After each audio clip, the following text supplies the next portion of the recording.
Ako, si Lenny, si John Vic, si Risa, ang hindi ko iboboto. Si Sara Duterte. Bakit ka? Siyempre, if you are thinking voter, alam mo kung sinong dapat iboboto mo. So, alam na ng lahat yan, except for a few. So, thank you. Naniniwala sa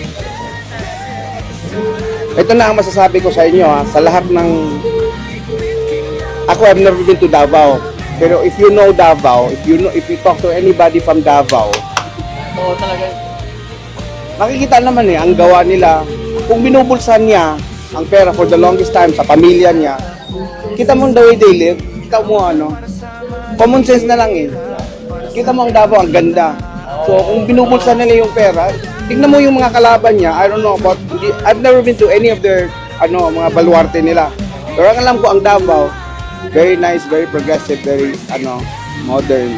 So ikumpara mo sa lahat nilang mga baluarte, alam mo na kung sino ang hindi corrupt.